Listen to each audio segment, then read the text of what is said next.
तनी तू अपन मुहवा निहारा, तोहरा तो मुहवा बोका के गंगार लेकिन हवा।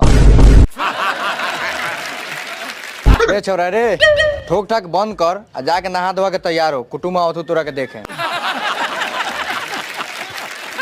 बार पलावता लोग, हमरा लार पलावता लोग। सरवसा आवता तो सलामी में 50-100 रुपया देके चल जाता।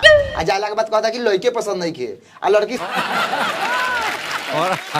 से लाइन मारे नहीं खे जाना। रे सारा बात जैसन मुहुआ रहता हूँ वही हिसाब से सलामी देता हूँ।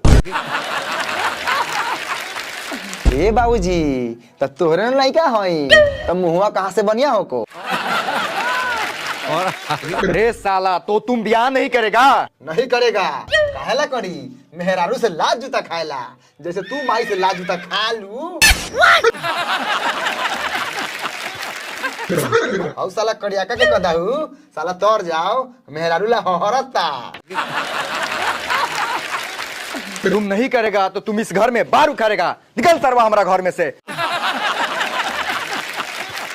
समझ ला तोहर प्यारे बेटा उधर गेल। पतर किसे प्यार करी ले, पतर किसे? आई गमछा लावा, मुंह मरावा।